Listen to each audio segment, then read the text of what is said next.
प्रधानमंत्री मोदी ने टीडीपी प्रमुख से बात की है। चंद्रबाबू नायडू से प्रधानमंत्री मोदी ने बात की है। इस वक्त ये बड़ी खबर सूत्रों के हवाले से आपके सामने बहुत महत्वपूर्ण हो जाती है ये बातचीत हर लिहाज से, क्योंकि अभी कुछ देर पहले खबर आ रही थी कि इंडिया ब्लॉक की तरफ से टीडीपी से संपर्क साधा जा सकता है, लेकिन जिस तरीके का परफॉर्मेंस यहां आंध्र प्रदेश में रहा है बहुत महत्वपूर्ण हो जाता है। प्रधानमंत्री मोदी ने बात की है चंद्रबाबू नायडू से।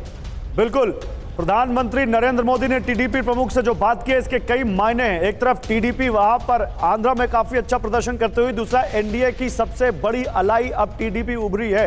गुरु प्रकाश पासवान हमारे साथ जुड़ चुके हैं, बीजेपी के प्रवक्ता। गुरु भाई, आप लोग 400 पार का नारा दे रहे थे, 400 पार तो नहीं है, 298 एनडीए दिखा रहा है, हो सकता है 300 पार हो जाए।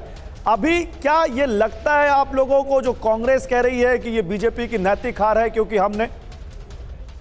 अच्छा, नूर हमारे साथ है हैदराबाद से, उनके पास चलते हैं। नूर, बताइए टीडीपी इस वक्त टीडीपी ऑफिस में क्या चल रहा है? चंद्रबाबू नायडू इस वक्त कहां बिजी है, कहां मसरूफ है, अगर पता चल रहा हो तो। देखिए, पूरे आंध्र प्रदेश के अंदर टीडीपी बहुत जोश और खरोश के साथ जश्न मना रही है। जिस तरह से उन्होंने ख्वाब जो सपना देखा था, जिस तरह से बीजेपी के साथ मिलकर जिस तरह से उन्होंने जो मेहनत की थी, उसका रंग और उसकी मेहनत का फल तो उनको नजर आ रहा है। पूरे आंध्र प्रदेश के अंदर जश्न मनाया जा रहा है। अभी कुछ देर पहले टीएमओ की तरफ से चंद्रबाबू नायडू को फोन भी किया गया था, उनको मुबारकबादी भी दी गई थी, मगर अभी कुछ देर बाद पूरे रिजल्ट आने के बाद, पूरे इलाकों के रिजल्ट आने के बाद और पूरे नेताओं से बात करने के बाद शायद चंद्रबाबू नायडू मीडिया से बात करेंगे। मगर पूरे आंध्र प्रदेश के अंदर जो तारीख बीजेपी से मिलकर चंद्रबाबू नायडू ने बनाया है वो गैर मामूली है।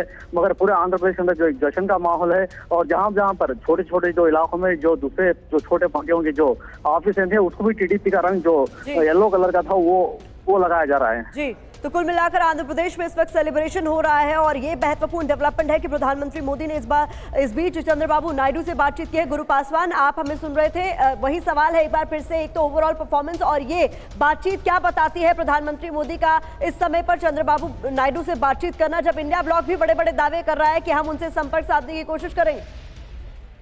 नहीं, देखिए, ऐसा है कि टीडीपी हमारे पुराने एलाइज हैं। जब अटल बिहारी वाजपेयी जी की सरकार थी तो आपको स्मरण होगा कि तब से हमारे साथ टीडीपी के रिश्ते रहे हैं।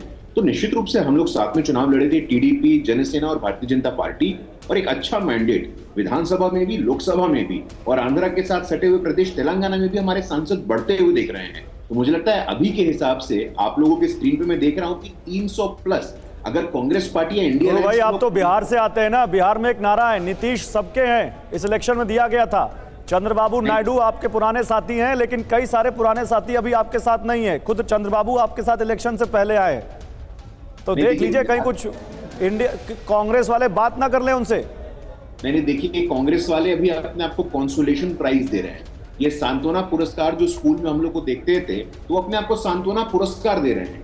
1:40 हो गया है, आपका स्क्रीन, तमाम स्क्रीन हमें 300 से अधिक सांसद दिखा रहा है। बीजेपी के अकेले 272 पार करती दिख रही है। तो मुझे लगता है कि अकारण इतनी सारी एंग्जाइटी, इतना उत्साह इंडिया अलायंस लोग दिखा रहे हैं, दिखाना चाहिए। सांत्वना पुरस्कार आपको प्राप्त हुआ है। क्योंकि गुरु जी, आपने बात किया इंडिया अलायंस की, तो हमारे साथ किशोर जी जुड़ गए हैं शिवसेना से, और उनका रुख करना भी जरूरी है क्योंकि महाराष्ट्र का जो परफॉर्मेंस है उस पर बात करनी जरूरी हो जाती है। क्या सहानुभूति काम आई किशोर जी?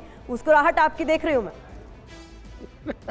नहीं, एक बात मैं बताऊं तुमको, महाराष्ट्र में जैसे नगर पंचायत के चुनाव होते हैं उस तरीके की फाइट हो रही है अमरावती, भंडारा वगैरह में।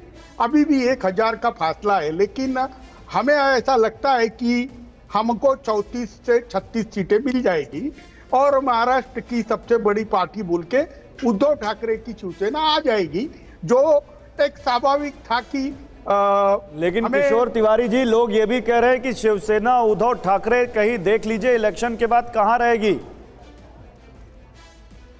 अब देखो, हमको बीजेपी ने कहा था ये नकली सेना है, बाद में कहा था कि ये नकली बेटा है बाप का। अब ये सब चीजों से दिल बहुत खट्टा हो गया। लेकिन अब देख रहा हूं मैं बता देता हूं कि बीजेपी के टोटल 240 भी होते हैं, जो और 10 से 39 सीटें उनकी फंसी हुई है।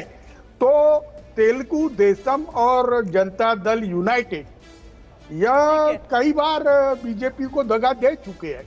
तो ये 31 वोटों वाले जरा हमारे तरफ झुक जाते हैं जी, तो बीजेपी 222 वगैरह में रहेगी। तो बीजेपी कंफर्टेबल नहीं है, और मोदी जी का जिस प्रकार से कार्य पद्धति है, तो अब हम जाने वाले नहीं है। हाँ, हमें वैसे भी हम एक रीजनल पार्टी नहीं, है। आप लोगों ने परफॉर्मेंस अच्छा किया है, इस पर तो बिल्कुल कोई दो राय है नहीं और उसकी चर्चा होनी भी चाहिए। लेकिन अजय जी, ये ओवर कॉन्फिडेंस नहीं है कि अभी भी जश्न की तस्वीरें सामने आ रही है कांग्रेस मुख्यालय से और ये कहा जा रहा है कि भाई सब कुछ फेवरेबल है? नहीं, और ये जश्न है किस चीज का? 200 बीजेपी को रोकने का मैजिक नंबर से या इंडिया को इतने अच्छे परफॉर्म करने का? किस चीज का जश्न? देखिए गौरव भाई, पूरे देश में जिस तरह से हर राज्यों का आप ही टैली दिखा रहे हैं, आपके स्क्रीन पे दिख रहा है, सब जगह इंडिया गठबंधन ने सकारात्मक दृष्टिकोण से अच्छा परफॉर्मेंस किया है, सब जगह हमने गेन किया है।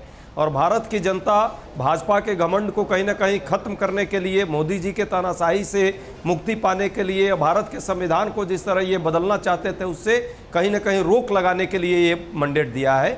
आप देखिएगा, अभी 1-2 घंटे का और वक्त रहेगा, उसके बाद जो है आपके अंतिम आंकड़े जब दिखाए जाएंगे उसमें इंडिया गठबंधन बहुमत पाने के करीब रहेगी और एनडीए का जो है एक तरह से वो सरकार नहीं बनने जा रहा है।